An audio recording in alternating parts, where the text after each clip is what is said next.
Boa noite, pessoal. Espero que todos estejam muito bem. Por aqui nós estamos super ansiosas para o nosso bate-papo mega especial da noite. Eu me chamo Luana. Eu me chamo Beatriz. Nós somos alunos do curso de Publicidade e Propaganda aqui da FEMA. E o Pod Nós hoje irá apresentar o 4º episódio do FEMAcast com o tema Mães Especiais, a Maternidade e o Autismo, e com uma convidada super especial. Por favor, fale o seu nome, se apresente pra gente, fala um pouco da sua trajetória. Oi, gente, boa noite. Boa noite. Bom, eu sou a Sati, né? Meu nome é Samantha, mas eu prefiro que me chamam de Sati. Eu sou mãe, né? Como todo mundo sabe, como já foi aqui brevemente introduzido. Eu sou designer também, né? Me formei em 2012 na Unesp de Bauru e desde então trabalhei um pouquinho, uns 6 anos como designer, especialmente na parte de publicidade em algumas empresas. Não gostei, fiquei um pouco chateada de ter que lidar com clientes, então fui para a área acadêmica, né? Fiz mestrado, gostei de ter feito mestrado, especialmente na parte de design de produto, onde eu comecei realmente a pesquisar sobre origami, né, que é a arte de dobrar papel. Né? Já na graduação eu sabia que havia uma abertura sobre essa pesquisa já na iniciação científica.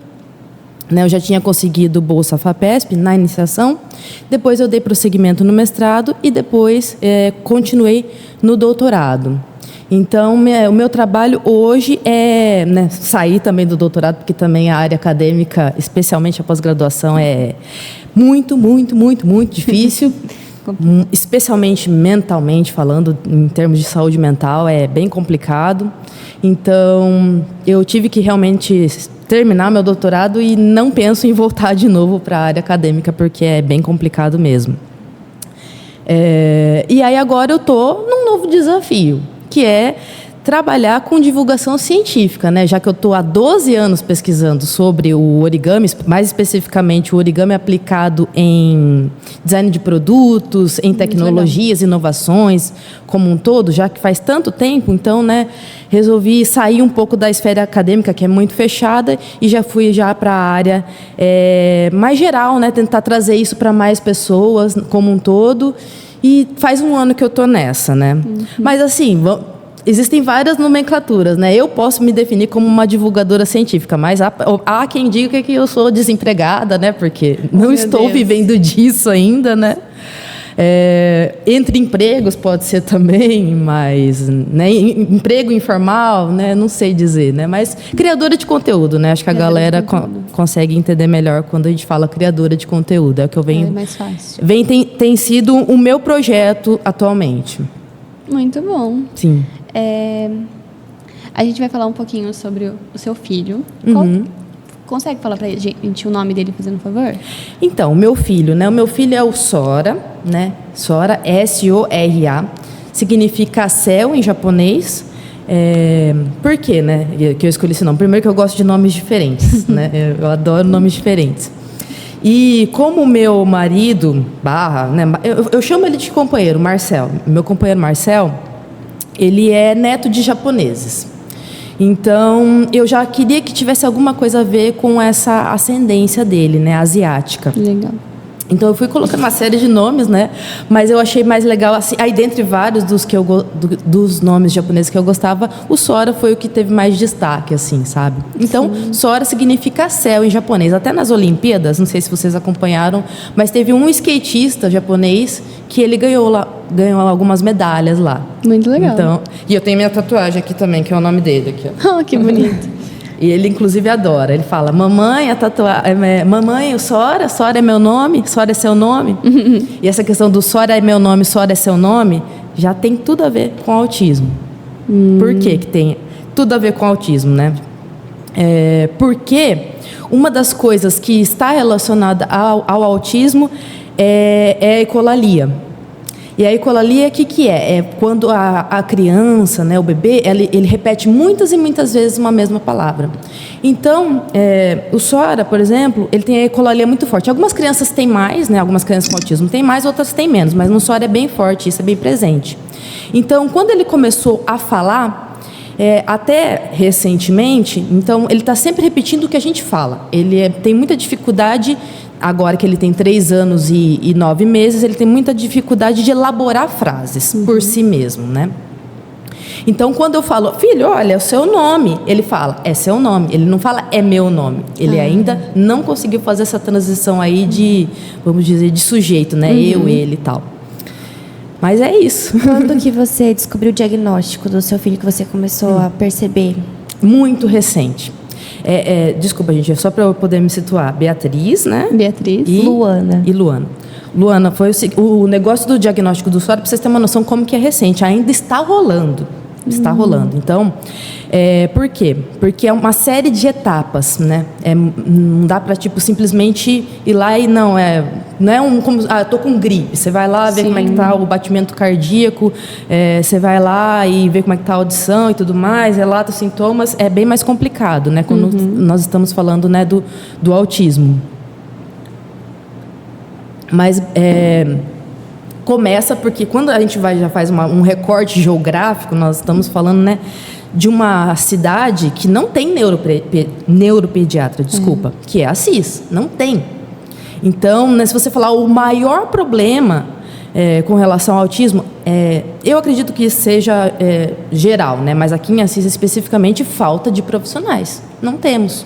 Então, o SORA teve que viajar. A gente teve que viajar lá para Prudente, que era a cidade mais próxima, para ele ser diagnosticado. E ainda está rolando esse diagnóstico, porque a gente vai lá, faz uma entrevista, né, com o neuropediatra, ele observa como que está e tudo mais.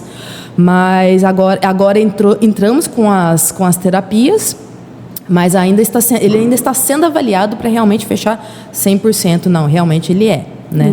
Então, está rolando isso. Mas antes da gente continuar esse assunto, se vocês me permitirem, eu queria fazer algumas definições, né? Claro. Pode, com certeza. Por que fazer algumas definições? Porque eu não sou especialista em autismo, gente, não tenho formação, né? Como eu já falei para vocês, eu sou designer. Estudo o assunto do autismo porque minha família tem histórico de autismo, né? Então, eu prefiro falar os termos corretos, e realmente se eu falar alguma coisa errada aí, se alguma mãe, né, uma mãe atípica, algum profissional aí veja que eu falei alguma coisa errada, vocês me desculpem, porque realmente eu não sou uma autoridade do assunto, né? Perdão. Não, pode falar. Esse diagnóstico é só do seu filho ou tem mais alguém na sua família? Tem mais pessoas, né? E tem as pessoas ali que a gente fica percebendo os sintomas, né? E que algumas, inclusive, já faleceram, né? Que a gente, nossa, essa pessoa fazia isso e aquilo. Realmente, eu acho que ela era também. Liga os pontos, né? Exatamente, né? E também nada é definitivo, né? Porque, especialmente com relação ao autismo, muita pesquisa ainda está sendo feita. Tem muito mais perguntas do que respostas. Existe ali um elemento genético, mas não se sabe até onde que é genético, até onde que é uma coisa que é causada pelo meio, né? Por onde a pessoa está sendo inserida. Mas, enfim, primeiro, né? O que é o autismo em si, né? Primeiro, vamos começar pelo nome completo. É transtorno do espectro autista, né? E o que é transtorno? Então, o transtorno, ele causa incômodo, certo? Ele causa uma contrariedade, um desconforto. Isso pela definição geral da palavra, né? O transtorno, ele modifica a organização. Então, guarda essa palavra, organização. E causa incômodo a quem, né? Quando a gente está falando de um transtorno mental, a quem que incomoda, né? E aí, na medicina, um transtorno, ele é qualquer perturbação que altera a saúde de alguém e nem sempre é associado a uma doença. Então, quando a gente está falando de um transtorno na medicina, nem sempre é associado a uma doença. Então, a gente já pode entender por que não é uma doença, certo? E a outra, né, definição que eu conheço é que também a pessoa autista não é uma doença da pessoa porque não tem cura, né? Então, muitas e muitas doenças têm curas ou, no mínimo, tratamentos, né, e tal. Mas é isso. E daí, isso é a definição do transtorno, certo? Daí nós temos o transtorno mental. O que é um transtorno mental? São várias condições que afetam o humor, o raciocínio e o comportamento, né? E aí chegamos Primeiro o transtorno, depois o transtorno mental e depois o transtorno do espectro autista, que é um transtorno neurológico. Então, tem a ver com a mente, que possui problemas nas interações sociais. Eu acho que a palavra principal que a gente tem que pensar, tem que associar com o autismo é social. É um transtorno que a criança, ela tem dificuldade no social, tá? Ela não consegue interagir como uma pessoa normal, assim, que posso dizer. Exatamente. Ela tem uma dificuldade maior nas interações sociais. Então, problemas nas interações sociais, na comunicação verbal e não verbal, e um comportamento, e ela possui um comportamento que é restrito e repetitivo. Eu acho que o repetitivo é uma palavra super legal assim também, porque realmente está muito associada à pessoa autista. Então, essas são as definições, né?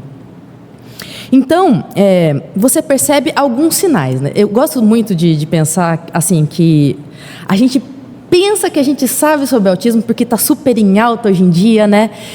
E a gente não sabe, cara. A gente não sabe até a gente realmente começar a estudar. Por quê? Qual que foi a grande reviravolta, assim, da minha vida com relação a esse assunto? Foi o meu companheiro, o Marcel. O Marcel, ele é diagnosticado com autismo faz 1 ano. O Marcel, ele tem a mesma idade que eu, ele tem 35 anos. Então, assim, um diagnóstico muito tardio. Muito, extremamente. E nem mesmo ele, fazíamos ideia, né? Ele já estava ali com um tratamento que já fazia uns 3 anos, mais ou menos, né? No CAPES, não no CAPES daqui de Assis, no CAPES lá de Bauru, que a gente morava em Bauru, né? Ele fazia faculdade lá e eu também.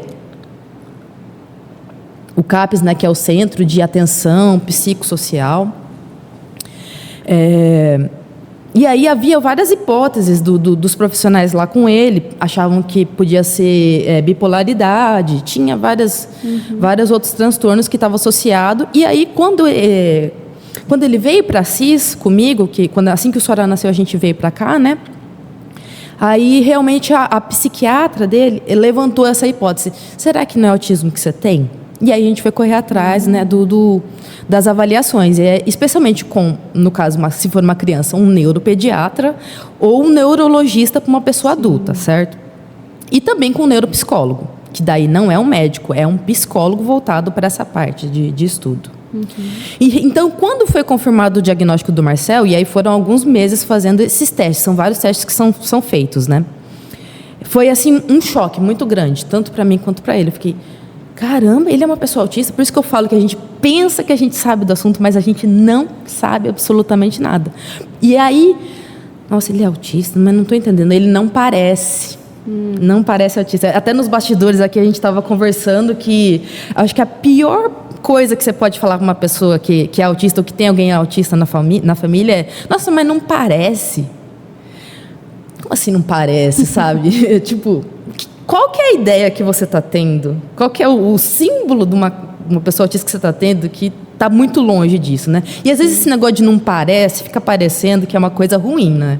Tipo, não, mas não parece, nada a ver, sabe? Então, como se estivesse duvidando se ele realmente tem o diagnóstico. Porque a pessoa cria, tipo, uma imagem, e a pessoa só é autista se ela for desse jeito. Exato. Aí se não for desse jeito, ela meio que acaba... Eu acho que não deve ser, já meio duvidando, né? Exatamente. Então, por isso que eu falo que a gente... quando eu falo a gente, eu falo das pessoas em geral, né? As pessoas ordinárias, vamos dizer assim. Sim. Então, depois que fechou o diagnóstico do Marcel, o meu companheiro, aí eu comecei a estudar muito o assunto. Né? Imagina, gente, eu fiz mestrado e doutorado, então, assim, eu gosto muito de estudar. Eu sou uma pessoa nerd, não adianta, eu sou uma pessoa... Então, eu estudei.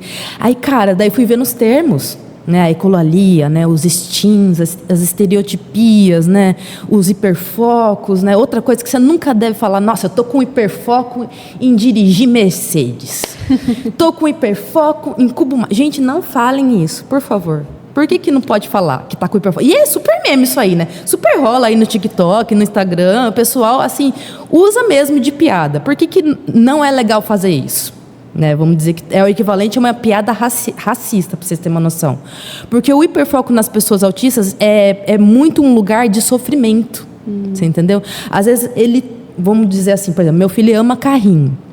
né? Vamos dizer que ele está crescendo assim, daí ele precisa, por exemplo, estudar, ele precisa interagir, ele precisa ir para o banheiro. Tem criança que não consegue, tem criança não, adulto até, que não consegue ir para o banheiro, não consegue comer, porque está com o hiperfoco naquilo, quer ficar lendo sobre aquilo, quer ficar comprando, lendo, vendo, estudando. Então o hiperfoco, ele tem esse lugar de sofrimento. Sim. Por isso que não, estou com hiperfoco em pá. Não, gente, não, melhor não. Né? Melhor deixar baixo. Deixa quieto, né? Porque quieto. o pessoal sabe que o hiperfoco, essa palavra hiperfoco, veio com o autismo. Eles sabem que surge desse lugar e aí banaliza, né? Usa como se fosse qualquer coisa, né? E muitas vezes, por exemplo, quando a gente está fazendo ecolalia, eu já falei para vocês, né? Que é a repetição não voluntária da fala. É legal falar que é não voluntária, tá? Ele não repete porque ele está fazendo de uma forma intencional. É a maneira da criança e do adulto dele raciocinar, dele processar. E no caso da criança que está aprendendo a falar, é uma maneira dela ir colocando na memória dela essas repetições para ela poder usar em determinados momentos. O Sora, ele está nesse momento agora, né, com 3 anos e 9 meses. Ele está nesse momento de ir pegando, formando o repertório. Para depois, quando ele precisar, ele usa essa linguagem. É muito mais difícil, então, para uma criança falar: mamãe, não gostei da escola hoje. O Sora não fala isso. Não fala. Por quê? Porque ele não tem esse repertório ainda de entender nem o eu, ele nem sequer consegue falar eu, como que ele vai falar que ele gostou da escola ou não. Então, primeiro ele precisa entender quem é o eu, quem é você, quem é o nós, né? Sim. E depois o gostar. O que é gostar, né? O que é desgostar? O Marcel tem 35 anos, ele não sabe quando ele está sentindo raiva. Nossa. Não sabe. Ele tá lá, nervoso, você vê no olho da pessoa, você percebe, né? As pessoas em geral, quando tá com sentimentos, né, aflorados, se a pessoa tá feliz, ela tá ali agitada, tá, né? O próprio rosto dela transborda isso, né? Se ela tá com raiva, tá assim, batimento forte, o olho assim dilatado, né? A respiração rápida, né? Ele não sabe, Marcel não sabe identificar que ele tá com raiva. Por quê? Porque nunca foi falado para ele: esse é o seu sentimento de raiva, certo?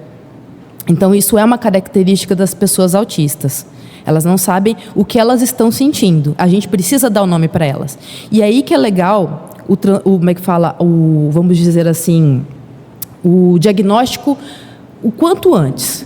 Porque daí a gente já entra com as interferências positivas, e aí essa criança vai crescer como se fosse normal, né? E aí é outro termo que é melhor a gente falar, normal. Porque se a gente está falando que existem pessoas normais, então as crianças autistas ou as pessoas autistas, elas são anormais, né?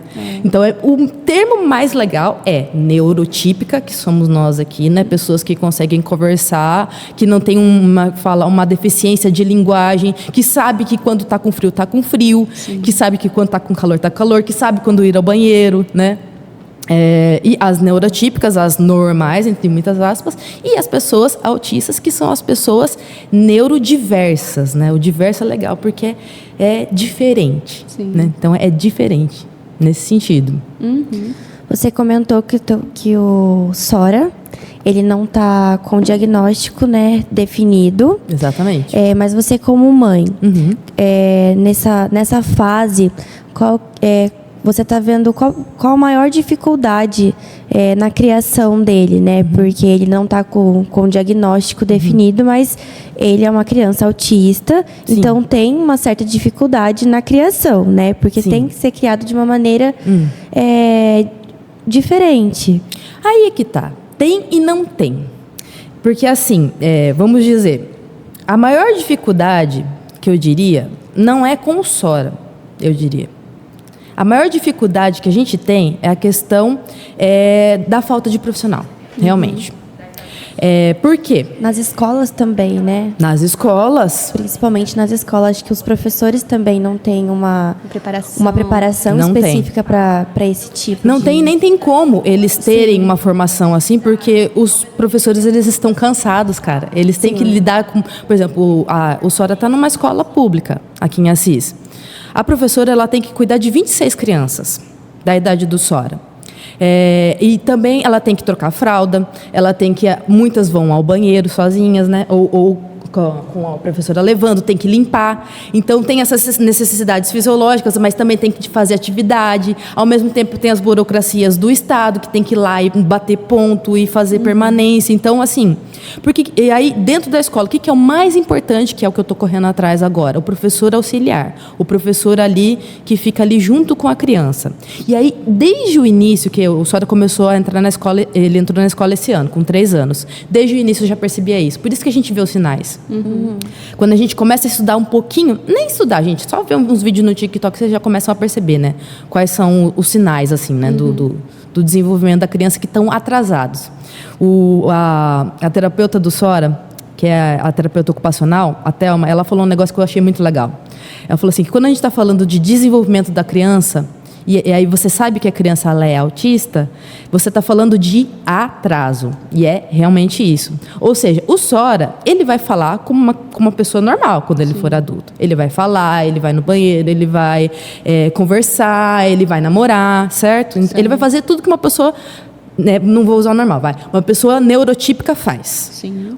A grande diferença entre uma pessoa como nós, neurotípicas, e as pessoas neurodiversas é que elas demoram muito mais para chegar lá. Sim. Então, por exemplo, o Marcel, né, que é adulto, ele dirige, ele dá aula, ele é professor. Então, assim, a dificuldade de comunicação dele é grande? É. Mas ele, né, chega lá, certo? Ele chega lá com muito mais dificuldade do que a gente, certo? Sim. E aí, quais são alguns sinais que eu acho que é legal para as mães que podem estar aí com alguma dúvida? Nossa, será que meu filho é? Será que não é, né?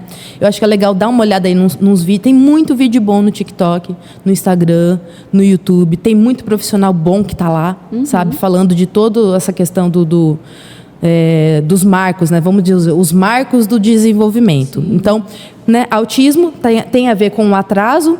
Então, por exemplo, o Sora demorou para falar. Então, atraso de fala, atraso de linguagem, está muito associado ao autismo. Ele demorou bastante para falar. Depois, a questão da ecolalia, igual eu falei para vocês, ele repete muito o que a gente falava. Quando ele começou a falar, já foi tardio, e ele repete muito o que a gente fala. E não é uma repetição assim normal, né? Do nada ele está assim parado, daí ele pega e repete várias coisas.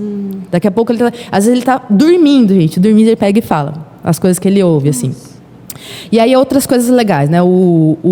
As estereotipias ou os instintos, né? Tem pessoa autista que fica, né, estralando os dedos. Tem pessoa autista que tem que ficar balançando o corpo, né? São, para colocar a definição certinha, né? As estereotipias ou os instintos, né, é um comportamento verbal ou não verbal, com motricidade fina ou grossa, no caso a coordenação motora, simples ou complexos, com ou sem objetos, né? Exemplo, agitar as mãos, girar objetos. A ecolalia também é um tipo de instinto, né? Quando a pessoa, não sei o que lá, não é verdade? Ou então, ela pega e lembra uma fala de algum filme. Do nada ela fala isso, né? Não é do nada, é uma ecolalia, né? Do Sora, por exemplo, uma estereotipia do Sora ele faz assim com a cabeça. Adora fazer isso com a cabeça. Outra estereotipia dele, ele gosta de ficar correndo em volta de mesa, quando ele está muito feliz, empolgado. Então, essas são algumas estereotipias. O do Marcel, que é uma pessoa adulta, uma estereotipia. Quando está muito empolgado, feliz, bate palma. Fica batendo palma. Entendeu? Então, você vai percebendo que na questão da repetição, lembra que eu falei que na questão do autismo é a questão da repetição. Então, tem muito essa questão da repetição. Aí, outros marcos de desenvolvimento, né? Muitas crianças andam na ponta do pé porque elas têm dificuldade de coordenação motora. Então, uma criança na idade do Sora, como eu falei para vocês, ela fala se ela gosta da escolinha ou não, ela fala que quer ir no banheiro, ela fala coisas desse tipo, formam frases completas e consegue já diferenciar o eu do outro, né, e minimamente falar ali quais são as necessidades dela, né? O Sora, ele está caminhando para isso. Mas outras coisas das crianças da idade dele que elas fazem e o Sora não. Elas sobem em locais, né? Sobem em trepa-trepa, em escorregador, em gangorra. O Sora não. Ele tem muita dificuldade. Do nada ele pega e tropeça, assim. Tá andando normal, tropeça. E o Marcel também. Então a coordenação motora também é uma coisa que é uma dificuldade maior para eles, sabe? Aí... Quais outras coisas que tem? O hiperfoco eu já falei para vocês, né? O hiperfoco na definição é a concentração profunda a um assunto ou pensamento específico. No caso do Marcel, foi a questão da matemática, né? Ele é muito bom em matemática, então ele se formou em física e depois foi para pós-graduação na ciência de materiais. E no caso do Sora, são os carrinhos, ama carrinhos. Então a criança ali, ela começa a alinhar coisas, né? Vai alinhando objetos assim, é um indício. Quer dizer que toda criança que alinha... não é que toda criança alinha é autista. É um conjunto de coisas, é tudo junto. É a repetição, várias vezes repetindo a mesma coisa. É não conseguir formar frases, né, nessa idade que ele está, por exemplo, de 3 anos, né? Falar o eu, né? Outras crianças já falam eu, já... Gente, se vocês colocar lá qualquer criança no TikTok, já está dançando, já está assim, sabe? Falando, mãe, a minha mãe está fazendo isso e aquilo, é um absurdo, ela já faz juízo de valores, ela já manipula o adulto, já consegue mentir, você entendeu? Está em outro nível. E essa terapeuta do Sora, ela é muito legal, porque a filha dela é autista também. E ela falou um negócio que eu achei muito interessante, foi uma novidade para mim esses dias, que ela falou assim, a minha filha, ela está com 9 anos de idade. Crianças de 9 anos de idade, né, próximas dela na escola, já faz dancinha no TikTok. A minha filha, ela tem mais amizade com as crianças de 6 anos. Por quê? Porque ela ainda está naquela coisa dos vídeos mais curtos, sabe? Vidinho de bobinho, assim, de infantil mesmo. Hein? Já as crianças de 9, elas já estão no Divertidamente, elas já assistem filmes de mais de 1 hora de duração, entendeu? Ela assiste aquilo lá, ela não entende direito. É muito comprido, ela não consegue ter tanto tempo ali de foco naquele assunto, né?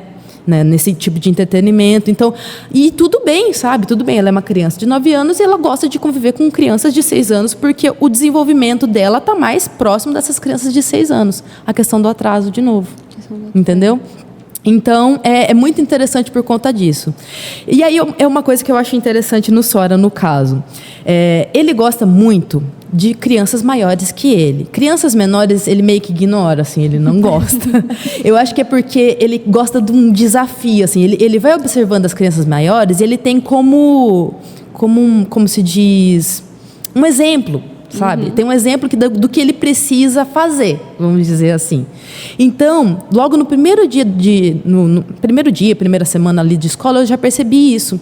Então, ele não interagia com outras crianças da idade dele, mas interagia mais com os adultos, certo? Então, esse é um primeiro indício, se a criança já está na escola. Se ela não está interagindo com outras crianças, é um sinal. Está interagindo mais com os adultos, né? É um sinal. Outra coisa, às vezes a professora fazia muita atividade assim física, né? De fazer alguma coisa que envolve o corpo. Tinha que colocar uma bola simples, gente, de um lado para o outro. Só ela não conseguia. Por quê? Mas não é que ele não consegue pegar uma bola e colocar para o outro lado. Ele não entende comando. Então você fala, Sora, vem aqui. Ele não entende o que você está querendo dizer. Agora, se você vai lá e pega ele e traz para ele, olha, filho, isso aqui, ó, vem aqui. Com a ação, ele já começa a associar. Tá bom, então toda vez que ela fala vem aqui, é para eu vir aqui. Mas é com a ação. É com a ação. Entendeu? Associar qual que é a Por isso que palavra. precisa do professor auxiliar. Porque dele ajuda na ação, no comando. E aí, conforme você vai fazendo, você vai poder falar para ele, vem aqui, ele vai entender. É que até então ele não entendia o som do vem aqui com a ação, vem até aqui, caminha até aqui. Entendeu? O autismo, ele tem graus. Tem graus. Tem graus. O seu marido, ele já é diagnosticado com algum grau? O Marcel, ele é no nível de suporte 1. Nós temos o nível de suporte 1, 2 e 3, né? E conforme vai crescendo, é o tanto de nível, é o tanto de ajuda que essa pessoa precisa das pessoas neurotípicas, vamos dizer assim. E dos profissionais também, né? Então, como eu disse, o Marcel, ele é nível de suporte 1, e eu acredito que o Sora também seja. Por quê? Porque ele dirige, ele dá aula, ele fala normalmente. Vamos dizer assim, se você está conversando aqui com vocês não vão saber que ele é autista, né? Sim. Aí tem a outra questão que eu esqueci de falar, que é o tal do masking. Vocês já devem ter ouvido falar. O masking é quando a pessoa autista, ela percebe o jeito que as pessoas falam e aí ela imita.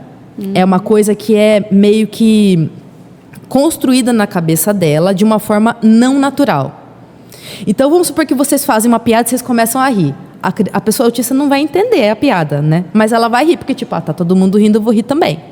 O Marcel, ele tem uma característica interessante, né? Porque muitos autistas, eles não sabem usar a ironia. Não entendem a ironia e não usam. O Marcel, ele não entende ironia também, mas ele usa muito. Olha. Muito. Assim, no geral, ele entende alguns tipos de ironias, mas ele usa de uma forma exagerada. Exagerada. Às vezes eu tenho que falar, olha, o Marcel, dar uma segurada aí na ironia. Ele, por exemplo, ele usa com Sora, gente. Ele tem 3 anos. Então, tá vendo como ele não sabe o momento correto de usar? Sim. Então, muitas pessoas entendem a ironia, mas não sabem o contexto de onde tem que usar. Muitas pessoas não entendem, não usam e ficam ali boiando, entendeu? Então, conforme a pessoa vai se conhecendo, ela vai percebendo ali, tá, eu vou usar esse conjunto de palavras, esse tipo de comportamento nessa situação porque está todo mundo fazendo. Só que qual que é o problema do masking? É que essas pessoas autistas, elas gastam o dobro da energia para uma conversa do que uma pessoa neurotípica, né? Então, assim, a energia delas, no geral, é a metade da nossa. Então, assim, da 8 da noite eu tô cansada, mas estou de boa. O Marcel, vamos dizer que ele está cansado lá pelas 3 da tarde, 4 da tarde. Por quê? Porque ele usa muito recurso do masking. Muitos autistas usam isso. O Paulo Messina, ele é um dos maiores criadores de conteúdo com relação ao autismo. Ele é autista e os filhos dele são autistas também. E a criação de conteúdo dele, especialmente no TikTok e no Instagram, é fantástica. Assim, vocês precisam assistir. Ele explica muito melhor que eu, inclusive com muito mais propriedade. Mas ele vai dando esses exemplos práticos, sabe? O que é aquilo ali? Ele mostra na prática. O que é o masking? Ele explica na prática, sabe? Então é muito interessante nesse sentido. Aí quando você vai para um nível 2, nível 3 de suporte, por exemplo, especialmente no nível 3 de suporte, aí a pessoa não fala, muitas delas não falam. Elas têm que se comunicar de outras maneiras com as pessoas. Entendeu? E, além de outras coisas, né? Uma pessoa que é nível de suporte 1, ela tá andando assim numa loja, aí vem o vendedor. Você quer comprar alguma coisa? Você quer ver alguma coisa? A pessoa fala, não, tô dando só uma olhadinha e tal. Se a pessoa é autista do nível 3, vem o vendedor, você tá precisando de uma coisa, ela vai passar andando assim, não vai falar nada. Né, por conta que ela não percebe a interação social, o que aquilo demanda e como que isso, vamos dizer assim, qual que é a resposta adequada que ela tem que dar socialmente falando. Então vamos dizer que ela passa menos desapercebido, precisa muito mais de ajuda como um todo do que a pessoa de nível suporte 1. E outra coisa interessante que essa terapeuta, a Thelma, me contou, é que tem pessoas que nascem com nível de suporte 3, e tem pessoas que poderiam ser o nível de suporte 1 se tem os tratamentos corretos, no momento correto. Sim. Então, olha só a importância de ter o diagnóstico antecipadamente e as terapias, as interferências antecipadamente. Às vezes um diagnóstico muito tardio, às vezes só pode ir piorando a situação. É terrível. Então. Sequelas. O Marcel tem muitas sequelas porque ele não foi diagnosticado muito tardio. Exatamente. Exatamente. Você percebeu que o seu filho, ele era autista depois que o Marcel teve o diagnóstico, ou você já suspeitava disso antes? Foi tudo junto, né? Porque como o Marcel ele foi diagnosticado depois que o meu filho nasceu, aí que eu percebi a importância de começar a pesquisar sobre isso, né? Além disso, mesmo antes do Marcel ter sido diagnosticado, eu tenho uma grande amiga minha, uma das minhas maiores amigas, ela é autista e os filhos dela são autistas também. Então eu já tinha, contato com o assunto e também tenho pessoas na família, né? Eu tenho um primo que ele é autista também, né? Eu e minha mãe, a gente está sempre conversando sobre isso, né? Então, a gente acha também que pessoas, assim, uma irmã dela provavelmente era autista também, o filho dela, que é sobrinho dela também, entendeu? Pessoas que não... Né, ela chegou até a falecer, a gente não sabe se era ou não, mas muito provavelmente sim, por conta, né, dos comportamentos, dos sintomas e tal. Sim. E a questão do diagnóstico, gente, acho que é muito importante isso.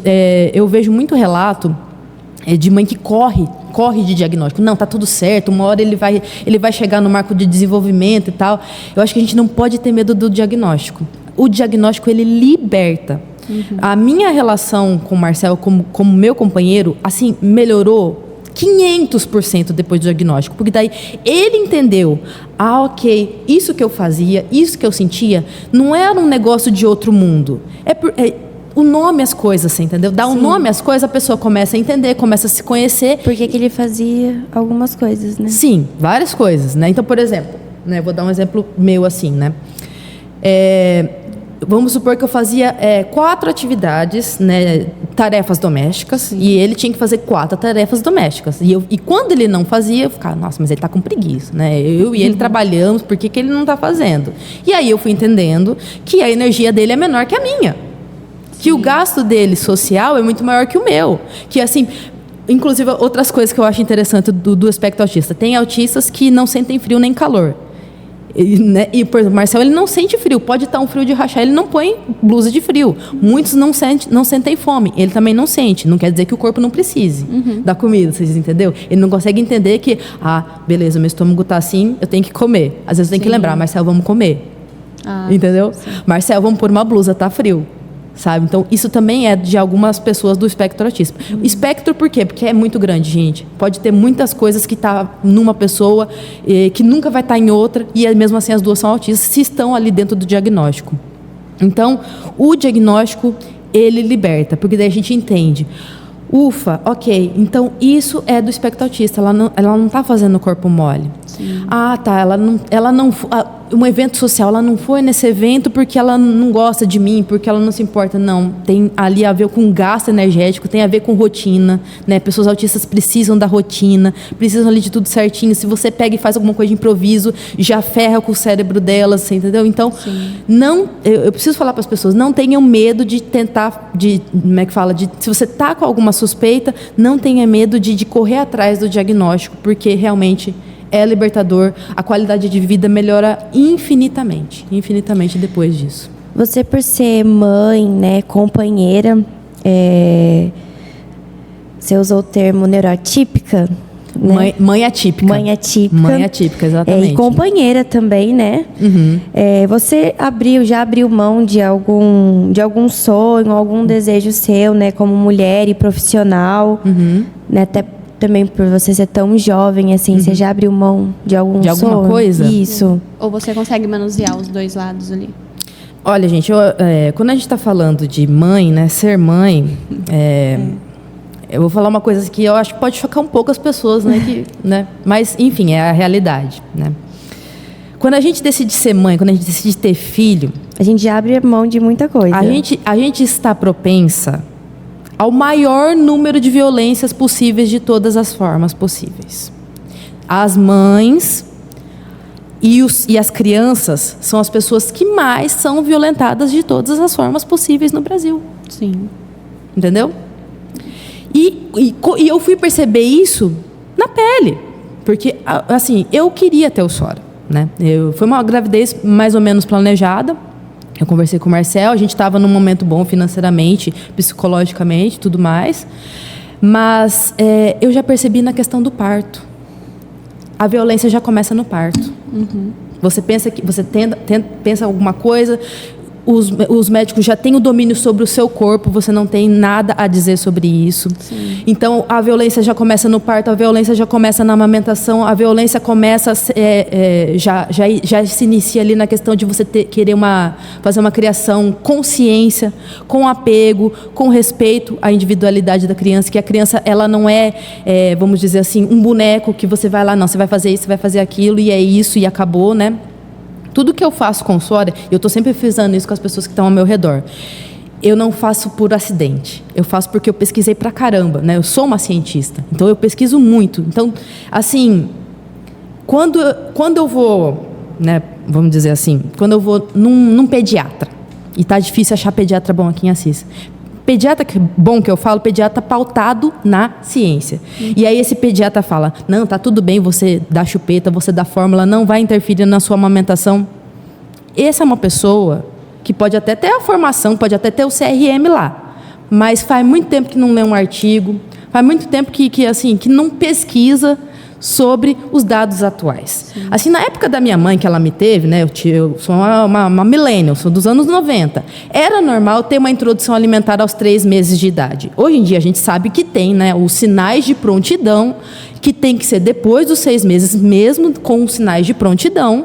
Por quê? Por conta de uma maturidade do intestino, por conta de uma série de dados científicos. Testes, diversos testes, né? Quando a gente está falando de ciência, a gente está falando de hipóteses, a gente está falando de uma série de testes sistemáticos, a gente está falando de grupo de controle. Enfim, a ciência não é brincadeira, não é achismo. E tem 1 milhão de médicos que está distribuído aí no Brasil que está no achismo. Sim. Que está no que eu acho, que está no que sempre foi, e é isso aí, pronto, acabou.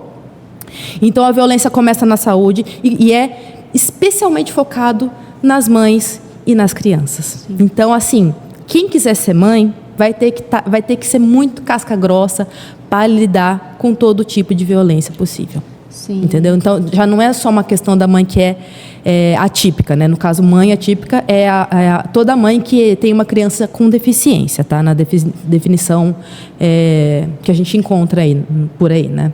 Certo. Você falou agora da questão dos especialistas, dos profissionais, e como é difícil encontrar profissionais bons aqui na região. Ele até tem um acompanhamento médico de uma TO, que você comentou. Sim. E que neuropediatra, você só conseguiu lá fora. Exatamente. Mas você tem uma rede de apoio aqui em Sim. Assis? Sim, porque, assim, né, como eu disse, o primeiro ano do Sora, a Sora nasceu em Bauru, e a gente ficou por um ano lá, né? Plena pandemia, né? Então, além do Sora ser uma criança neurodiversa, é uma criança da pandemia, que é outra questão, né? As crianças que nasceram antes da pandemia é uma parada, e as crianças depois da pandemia é outra. Não adianta achar que não influencia pra caramba, né? Sim. E a gente estava em Bauru e a gente só tinha eu e o Marcel, e só nós dois, né? Nossos amigos, né, de faculdade e tal, a maioria não fica lá, né? Acaba ou voltando para suas cidades, ou indo para outras cidades, ou indo para outros países. Então, rede de apoio zero. E aí, quando eu percebi o que era realmente ser mãe na hora, especialmente na questão da amamentação, que eu tive muita dificuldade, falei, não vou dar conta. Não vou dar conta. Então eu tive que vir para Assis, né? Assis sempre foi minha cidade, então eu tive que vir, porque eu tinha essa rede de apoio aqui, que é a minha família, né? Meu pai, minha mãe, meus irmãos. E aí eles estão até hoje me ajudando. Então, assim, o que eu acho legal, né? O conceito de aldeia, né? Por quê? Porque o Sora, ele tem avó, ele tem um avô, ele tem 3 tios, e cada um tem um jeito de conversar, cada um tem vamos dizer, como é que fala? Aspectos da vida, né? Crenças, né? É claro que tá todo mundo ali numa mesma casa e tal, não vai ser tão diferente assim, mas tem as suas particularidades, e eu acho isso incrível. Eu acho incrível quando a criança, se ela tem oportunidade, que ela ali tenha diferentes, né, pessoas ali para ela poder lidar, porque realmente acho que torna o desenvolvimento dela mais rico, né, em si. Sim. Então, felizmente, eu tenho essa rede de apoio, assim, disso eu não posso reclamar nem um pouco, mas mesmo com essa rede de apoio, gente, mesmo tendo assim uma avó incrível, né, que é a principal pessoa que cuida do Sora junto comigo, que é a minha mãe, né, a Zezé, mesmo assim eu carrego sequelas de não ter uma rede de apoio lá em Bauru. Eu carrego essas sequelas de tantas e tantas violências que eu sofri a partir do momento que eu me tornei mãe, entendeu? O que eu digo dessas sequelas, né? Tenho depressão, tô com medicamento controlado, mas assim, terapia em dia, conversando certinho e tal, com a minha psicóloga, né? Tem que correr atrás da saúde mental. E assim, ainda hoje, né, faz 3 anos que o Sora nasceu, ainda hoje é difícil, como é que fala, conciliar, né, a questão profissional e a questão da maternidade, onde que uma começa, onde que a outra termina, ainda é difícil, mas quando você tem a rede de apoio, realmente é outro nível. É outro nível. Sim. E eu lamento demais, que eu sei que não é a realidade de todos os brasileiros, de todas as brasileiras, né? A gente tem que fazer um recorte de gênero aqui, né? A gente sabe que... gente, se a gente pegar as estatísticas de quantas crianças são registradas que não tem o nome do pai, a gente sabe disso. Não precisa nem ir para essa parte, só pela questão de licença maternidade. A licença da maternidade é 4 meses para a mulher e, 5 dias para o homem. Sim. E aí, como que você vai fazer, de acordo com a Organização Mundial da Saúde, de acordo com o SUS, que é 6 meses de amamentação exclusiva para a criança, se nem a licença está pegando 6 meses, está pegando 4 meses? A conta não fecha, entendeu? E como que a mãe vai amamentar se o pai só fica 5 dias de licença? Quem que vai cuidar da casa? Quem que vai trabalhar, prover para a família, enquanto essa mãe está amamentando? Porque até 6 meses de vida, a criança não toma nem água. Sim. O leite é tudo para ela, tudo. Então, a mãe vai ficar... 24 horas o nenê ali, gente. 24 horas. Como que a mãe não consegue nem ir no banheiro? Vocês têm noção? O banheiro é a criança ali junto, é dormir junto, não tem jeito. É aquela coisa ali como é que fala? De um ser só. É realmente isso. Então, quem que vai cuidar da casa? Quem que vai... Né? Tudo. Se não vai ser o pai, né? Aí vai ser a avó, aí vai ser... o vô, isso quem tem privilégio, né? Senão é a escola. Nós sabemos que a escola está sendo o grande cuidador dessa criança das mães solos. Sim. Essa que é a realidade. Se não é, e aliás, isso também é um privilégio. A gente sabe que tem muita criança que não tem escola, que não consegue vaga em creche, né? Então, fica num vizinho, né? Fica com alguém ali próximo, né? Às vezes alguém que não é uma boa companhia, né? Então, é complicado. É complicado. Essa é uma questão que tem que ser muito desenvolvida ainda, conversada aqui no nosso país, porque abrange várias situações da mãe, educacional, parental. Tem que ser ainda muito discutido ainda sobre isso para a gente poder evoluir. E antes da gente finalizar, né, o nosso bate-papo, já acabou, queria mais. E falar um pouquinho sobre o seu trabalho também, né? Sim. A gente quer que você dê um conselho para essas mães que tá descobrindo agora o diagnóstico dos seus filhos ou que tá desconfiando, né, desse possível diagnóstico, que tá com aquele receio de procurar um médico, que tá com medo, né? A gente quer que você dê um conselho para essas mães, para depois a gente falar um pouquinho do seu trabalho com os origamis, que é incrível também. Sim, a gente tem um panfletinho aqui que a gente já até estava olhando e é muito bonitinho. Aí ela vai falar um pouquinho sobre. Olha, mães que estão com alguma, vamos dizer aí, alguma suspeita de que o filho ou a filha possa ser autista. Eu vou falar para vocês, muita coragem. Porque se é difícil ser mãe, ainda mais difícil ser uma mãe atípica. Por quê? Gente, 6 meses para eu conseguir chegar no diagnóstico do Sora e as terapias. 6 meses. No particular. No SUS, eu estou até agora esperando. E vai saber.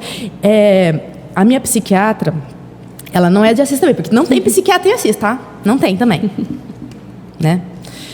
Ela é lá de Cândido Mota, desculpa. E ela trabalha no Projeto Sentindo. O Projeto Sentindo é um projeto com vários profissionais que fazem as terapias das crianças pelo SUS, certo? Aqui em Assis. Ela tem muitos contatos ali, conversa com as pessoas, trabalha na rede municipal. Hoje, a fila para esse tratamento no Projeto Sentindo é de 700 crianças que estão sem tratamento. E quanto maior o tempo, a gente sabe, maior são as sequelas, maior é o atraso, mais chance de ir para um nível 2 ou 3 de suporte. E o sofrimento é só da criança. A mãe sofre junto, mas o sofrimento maior é da criança, porque ela quer brincar com os amiguinhos, ela não consegue. Ela quer fazer as mesmas coisas, ela não consegue. Ela acaba tendo um destaque ruim. Ela fica parecendo que ela é de outro planeta, um alienígena, né? O Marcel, ele sempre fala para mim que o maior trauma dele é ele não ser ouvido, é ele ficar invisível. Por quê? Porque não conseguia conversar com as pessoas direito, não conseguia interagir, então ele preferia ficar na dele, ficar em silêncio. Então ele era invisível. Sim. Né? Então, muita coragem para seguir no diagnóstico, que é fundamental, como eu disse, ele é libertador para chegar com as terapias, é fonoaudióloga, é psicólogo, é terapia ocupacional. Precisa só de... mas tem que ser os 3? Sim, tem que ser os 3. Tem que ser os 3. E é maravilhoso que existe essas terapias. Porque assim, até então, essa própria terapeuta, a Thelma, falou isso para mim. Achei super interessante. Até então era psicólogo e fonoaudióloga. Mais recentemente, com mais estudos, por isso que eu amo ciência, porque se a gente for só pela ciência, cara, a gente vai descobrindo cada coisa, uma mais legal que a outra. Por isso que eu amo ser cientista. A terapia ocupacional, ela entra por último, né, nos estudos científicos, porque viu que somente conversar com o fono e com a psicóloga, tinha muito autista que não saía do zero. Por quê? Porque tem que ter a terapia ocupacional. A terapia ocupacional mostra para a criança e para o adulto o comando. Lembra que eu falei que tem problema no negócio do comando? Pega esse copo e põe aqui. Não é que ele não ouve, ele ouve. Não é que ele não entende o que é pôr o copo de um lado para o outro. Ele sabe, ele entende. Ele só não consegue transferir a linguagem do põe o copo de um lado para o outro na ação. É sair do cérebro para a ação. A terapia ocupacional faz isso. Então, tem que correr atrás do diagnóstico para poder seguir com as terapias, pelo bem dessa criança e pelo bem desse adulto. Os adultos já são um pouco mais fáceis, né? As crianças são os mais difíceis. Né? Então, é muito difícil, mas tem que correr atrás. Acho assim, se você é mãe e você se importa com a maternidade, porque nem toda mãe se importa com a maternidade, né? Muitas estão aí seguindo a corrente, sobrevivendo, outras nem isso. Mas se você é uma mãe que se importa com a maternidade, se importa com o seu filho, eu acho que se tem uma batalha que vale a pena, é essa batalha de você conhecer de verdade o seu filho, a sua filha, e dele ter o tratamento que ele merece. É um direito nosso como cidadão. É direito nosso ter a nossa saúde ali cuidada, né? Desenvolvida. Então, muita coragem, muita paciência, porque vocês vão precisar. E, como eu disse, se existe uma luta que merece, que vale a pena ser lutada, é essa de correr atrás do diagnóstico e correr atrás das terapias. Tá certo. Agora, fala um pouquinho do seu trabalho, do panfletinho, que é um origami também? Então, né, eu trouxe aqui para vocês, não sei se vai dar para ver na câmera aqui, né? Mas esse aqui é o nosso panfletinho que eu elaborei, né? Bonitinho. Por quê, né? Eu comecei o ano passado com a divulgação científica do Ciência Origami, né? É um assunto que eu estudo já faz 12 anos, né? Com Bolsa FAPESP, comecei na graduação, depois fui para o mestrado com Bolsa CAPES, depois de novo com a FAPESP no doutorado. E aí eu fui percebendo que existe uma lacuna de profissionais que, especialmente na parte de inovação, não existem profissionais na parte de inovação no Brasil. Existe essa lacuna nas empresas, porque no doutorado eu já fui fazendo um recorte menos teórico e eu ia visitar as empresas, né? Especialmente fabricantes de produtos médicos, né? De instrumentos médicos, porque eu queria aplicar o origami em produto médico, em instrumental médico. Então eu visitei várias empresas aqui do interior de São Paulo, né? Vale ressaltar que eu fiz esse recorte em cidades do interior de São Paulo. Então, havia ali os donos, conversei com vários donos, né, de empresas, havia a vontade desse dono de empresa de melhorar o instrumento que ele tinha, mas ele não sabia como. E ele também desconhecia a figura, vamos dizer agora, do designer. Do designer é esse profissional que vai chegar ali, né? Os engenheiros também, né? Os engenheiros, os arquitetos, toda pessoa que trabalha com projeto como um todo, né? Projetos, elaboração de projeto para serviço, né? Para inovações, produtos como um todo. Ele desconhece essa pessoa. Então, os profissionais, eles precisam se fazer ser vistos, se fazer ser conhecido. Como que ele... E ele também tem... Com esse conhecimento da dobradura, que é essa arte milenar japonesa de dobrar papel, né? Existe há mais de 1000 anos. Lá nos Estados Unidos, lá na Europa como um todo, o Japão, a Coreia, a China e tal. Mas, especificamente, né, o Japão e os Estados Unidos e a Inglaterra, o Reino Unido, eles pegaram essa arte, né, de dobrar. Esse aqui é um dos exemplos, né, mas tem muitos outros.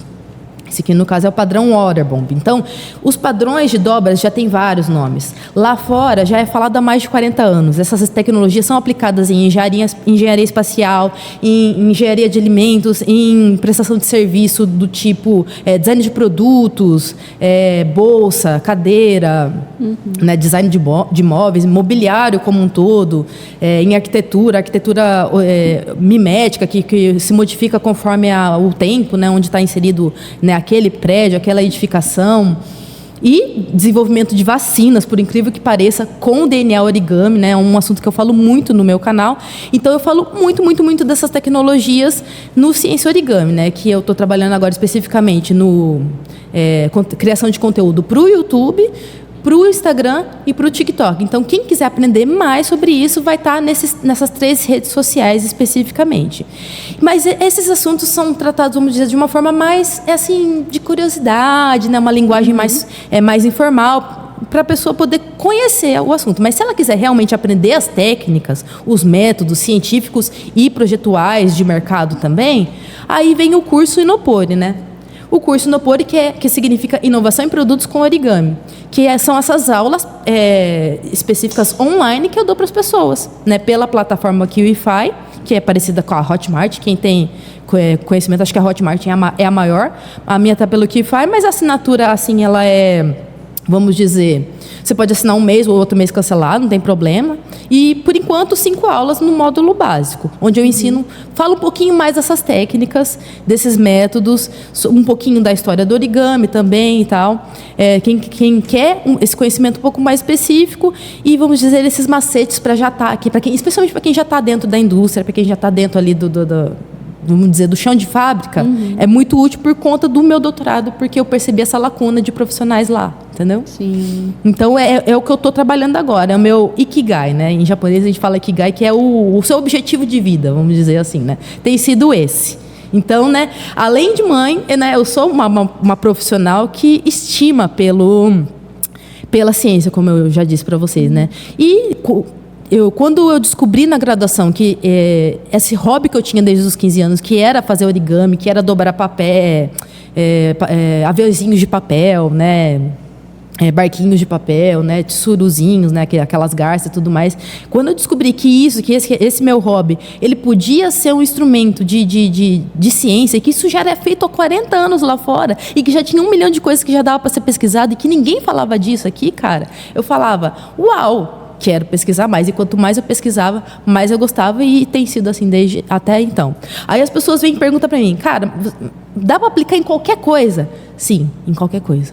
Dá para aplicar origami em qualquer coisa e você vai ter ali um produto, um serviço e uma inovação que vai ter algum tipo de ganho positivo, seja economia de fabricação, economia de custo-benefício, vamos dizer assim, do produto em si, né? Ou um produto que ele se modifica, que ele tem multitarefas, que ele tem mais de uma tarefa ali em si, enfim, ou então, né, novos dispositivos plasmônicos, que é o que está sendo usado agora no DNA origami. Então, novos medicamentos, ferramentas minimamente invasivas, que era o que eu pesquisei mais no doutorado. Então, vai muito para a área da saúde também, nessa questão, na questão da exploração da engenharia espacial, pega muita coisa, enfim, é um assunto extremamente vasto, e aí eu vi que não estavam falando disso no Brasil, embora lá fora já se fala há muito tempo, né? Especialmente porque nós estamos falando de gigantes da universidade, nós estamos falando do MIT, o Instituto de Tecnologia de Massachusetts, nós estamos falando de Oxford, nós estamos falando de Harvard, todas essas big techs, essas big universidades, já pesquisam isso faz tempo. Lá tem departamento só, tem professor de engenharia de origami, tem lá uma plaquinha só desse ramo, né? Aqui a pessoa fica, né? O origami, aquele passarinho lá e tal, fica nisso. Então eu quero que saia disso, tá só o passarinho de papel e tal, para tipo, uau, dá para fazer isso e aquilo. Nossa, é muito legal. Toda essa informação que você trouxe, tanto do origami quanto sobre o autismo, amplia muito o nosso conhecimento sobre essas informações, podendo ver aonde a gente consegue não alcançar, mas ampliar, sabe? Sim. A gente consegue ter mais noção do que acontece, tanto no origami, tipo, o quão aplicável ele é em todas as partes do mundo, se eu posso dizer, que ele é muito usado, Sim. quanto o autismo, que você trouxe informações que muita gente não sabe, e assim acaba ampliando e respeitando mais essa... Não sei um termo. Esse sistema, né? Esse sistema. E é Sim. muito legal. Aí a gente gostaria muito de agradecer você. Eu que agradeço. Se você quiser deixar suas redes sociais para o pessoal te seguir também, Sim. né? Sim. Conhecer mais sobre o seu trabalho. A gente pode pedir para a produção colocar aqui embaixo, se for possível. Bom, gente, então quem quiser saber mais sobre isso, sobre o meu trabalho, Ciência Origami em todas as redes sociais, vocês vão ver mais no meu trabalho lá. Ciência Origami, tudo junto, ou Ciência do Origami, vocês encontram também tudo que eu falo aqui com muito mais fontes de informações lá. Agradecer mais uma vez, então, você pela sua participação. Muito obrigada. Eu que agradeço, gente, pelo espaço. Muito obrigada aí pelo interesse, pela abertura. E assim, estou disponível. Sempre que precisarem, estou disponível para a gente conversar. Pode deixar, porque ficou muitas coisas ainda que dava para ter conversado. Pena que o nosso tempo acabou, mas foi uma conversa muito, muito boa. Eu também adorei conversar. Muito Muito obrigada. Eu que agradeço, gente.